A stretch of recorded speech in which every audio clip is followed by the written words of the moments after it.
Oops, that was maybe a mistake. What was maybe a mistake? Me getting in this car with you. You might as well be a serial killer. Sorry, but you do kind of look like one.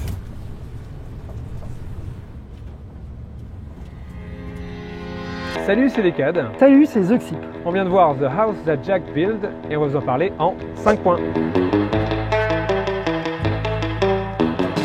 Point numéro 1, Lars von Trier. Après le diptyque Nymphomaniac, on retrouve Lars von Trier en pleine forme. On a ici un thriller horrifique assez efficace avec pas mal de moments chocs, pas mal d'humour et même une petite pointe de suspense. Bref, pour moi, une excellente mise en scène. Dans l'ensemble, j'aime plutôt bien Lars von Trier, mais je suis un petit peu mitigé sur certaines de ses qualités et de ses défauts. Je trouve que là où il réussit le mieux, c'est à épurer son histoire et à épurer sa mise en scène. Je trouve qu'il y a quasiment personne qui le fait aussi bien que lui. Un aspect qui me dérange par contre un peu plus justement, c'est sa mégalomanie qui est omniprésente dans les médias. À chaque fois qu'on parle de lui, on parle de lui, on parle de lui, on parle de lui, et il veut qu'on parle de lui et ça m'énerve au plus haut point et je trouve que ça se reflète un petit peu dans les films, ça se reflète dans celui-là et je trouve qu'on aurait pu s'en passer, quoi.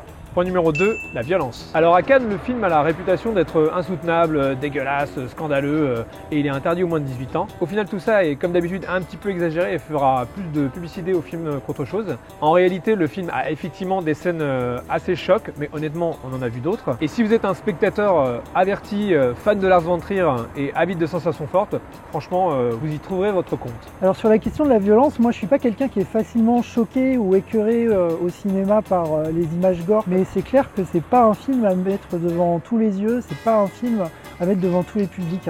Après, je rejoins complètement Decad sur l'idée qu'on en a un petit peu trop fait sur ce film en particulier. On a tous vu des trucs bien plus gore, bien plus trash dans des films comme Saw, dans des films comme Human Centipede. Et finalement, on s'attache à cette violence-là. Pourquoi? Parce qu'elle vient d'un réalisateur particulier, parce qu'elle est passée à Cannes, mais au fait, il n'y a pas de raison. Il n'y a pas de raison d'être plus choqué par cette violence que par la violence d'un film d'horreur moderne, hyper gore.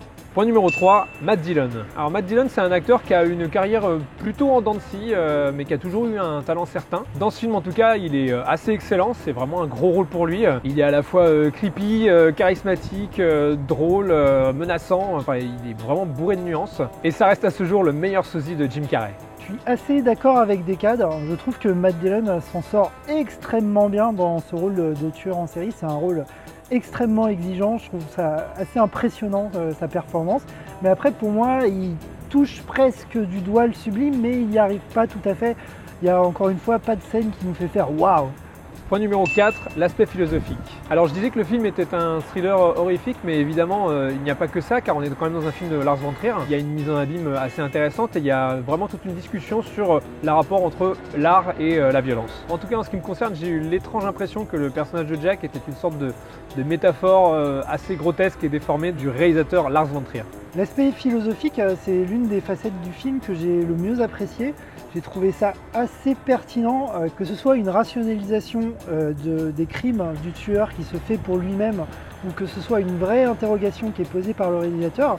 Je trouve ça intéressant à la fois de vous poser cette question et à la fois de nous garder, nous, en tant que public, dans l'incertitude de savoir quelles sont les vraies intentions du réalisateur en posant cette question. Jusqu'à quel point on peut aller pour faire de l'art qui touche au divin, pour faire de l'art beau, de l'esthétique. Et ce qui est intéressant, c'est que malgré sa mégalomanie, Lars von Trier, heureusement, ne prétend pas fournir de réponse à cette question, mais seulement pose cette interrogation. Point numéro 5, la fin. Alors sans aucunement la dévoiler, je dois dire que la fin était un aspect assez décevant du film. Quand on regarde ce genre de film, on est en droit d'attendre une sorte de chute, une sorte de morale un peu à l'ensemble et à tout ce qui a été évoqué. Et bah là, c'est pas qu'on en est privé, mais on a quelque chose de pas très pertinent, de pas très concret.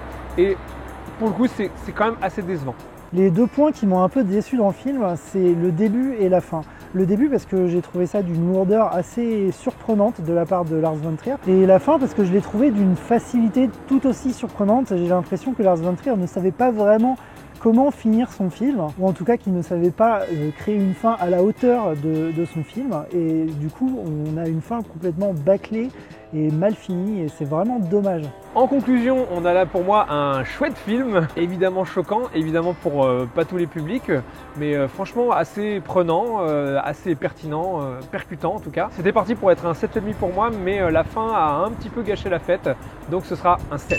En conclusion, c'est quand même un film que je recommanderais pas à n'importe qui. Si vous êtes sensible à la violence, c'est pas vraiment un film pour vous malheureusement. Mais si vous aimez Lars von Trier, certaines de ses meilleures qualités sont dans ce film, donc n'hésitez pas. Et donc je lui mettrai la note de 7 sur 10. When I think about all the things I've done in my life, without in any way resulting in punishment,